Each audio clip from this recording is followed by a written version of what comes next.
Komið sæl og blessuð. Hér eru nokkur orðstutt kveðja frá okkur á skrifstofu Kristniboðssambandsins. Þennan síðasta föstudag í marsmánuði á þessum tímum sem að einkennast af óvissu og fylla okkur gjarnan að kvíða og ótta.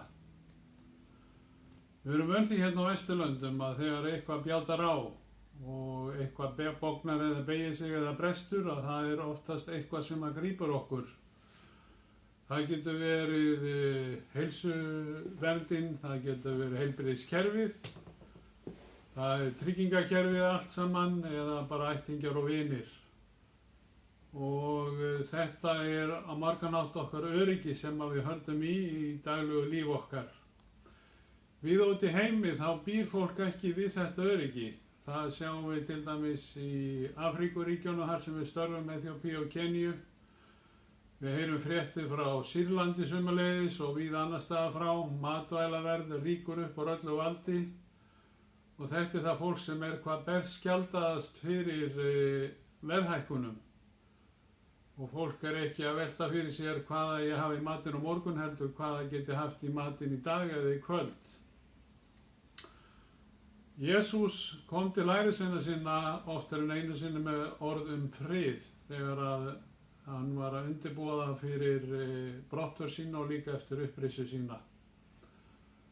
Við lesum það í 20. kafla Jóhannesar Guðspjalls að Jesús var birtist lærisveinum sínunum og það sem á undan hafði gengið var það að hann hafði verið tekinn af lífi, krossfestur og við þar aðstæður var náttúrulega eðlilegt að menn spyrðu sig hvað nú? Jesús er farinn, Jesús er dáinn. Og þeir fylltust ótta og ekki varð í raun og ástandi í byrjun betra þegar þeir fréttu að Jesús var upprisinn frá dauðum. Og í þessum versum lesum við einmitt það að Jesús hann birtist lærisveinunum bak við læstar dyr.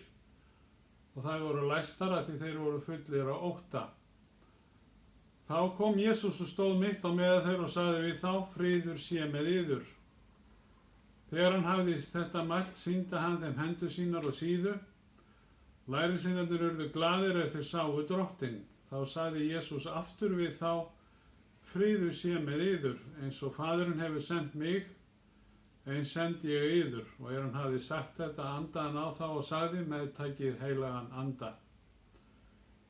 Og Jesús hafði þrátt fyrir þetta reynt að undirbúa lærisveinana og stuttu fyrir handtökuna og dauða hans, þá hafði hann sagt við lærisveinana, frið læt ég yður eftir, minn frið gef ég yður, ekki gef ég yður eins og heimurinn gefur, hjarta yðar skelfist ekki eða hræðist. Hann hafði sem sagt gert sig grein fyrir því að þeir myndu fyllast hræðslu og skelfingu og reynda að undirbúa þá. En það er nú eins og með margt sem við reynum að undirbúa sem er erfitt og kannski getur voldið okkur kvíða að það tekur aldrei alveg frá okkur óttan og erfiðleikan í sambandi við það.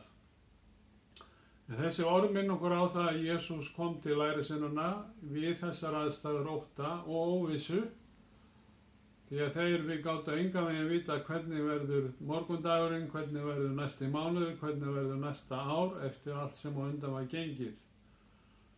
Og Jesús vil líka koma til okkar hér og nú, inn í aðstæður okkar sem að mótast af óvissu. Við vitum hvað við komum, við vitum hvernig lífið var, en við vitum ekki hvernig það verður. Við vitum ekki hvernig samfélagi breytist með öllu þessu sem að gengur yfir. Og Jesús vil fá að koma til okkar og gefa okkur frið sinn, og segir friður sé með yður. Og það eru orð sem við megum taka til okkar. Við þurfum ekki að óttast framtíðina, hvorki næsta árið, né eilíðina sem við þurfum að ganga til móts við þegar það kemur hvert og eitt. Af því að Jesús hefur gefið okkur frið sinn og hann er með okkur. Og það er einmitt orðin sem að hann skildi eftir hjá lærisveinunum eftir upprisu sína þegar hann fór þeim að fara út allan heiminn og gera alla þjóðir á lærisveinum. Þá sagði hann, sjá ég er með yður alla daga. Og það megum við líka halda í og það þýðir það að við þurfum að fela okkur honum sem að hefur lofa því að vera með okkur alla daga, allt til enda veraldar. Það er hann sem ber okkur í gegnum þrengingarnar, það er hann sem ber okkur í gegnum skaflinn, það er hann sem kemur okkur í gegnum þennan erfiða skafl sem að blasir núna við. Göngum þess vegna til móts við framtíðina, við óvissuna, með Jesú okkur við hlið og höldum í þessu orð Drottins sem að við lesum í Jesaja í 41. kaflanum 10. versinu. Óttast þig því að ég er með þér, vert ekki hræddur því að ég er þinn Guð. Því að ég styrki þig, ég hjálpa þér, ég styrki það með sigrandi hendi minni. Það er aðeins að ruglast í þessu. Það er búið að breyta þessu orðalagi í síðustu þýðingunni. Óttast þig því að ég er með þér, vert ekki hræddur því að ég er þinn Guð. Ég styrki þig og ég hjálpa þér, ég styð þig með sigrandi hendi minni. Þetta eru orð Drottins til mín og orð Drottins til þín. Drottinn blessi þig og varveiti. Drottinn sé þér náðugur og nálægur og gefi þig frið. Takk fyrir.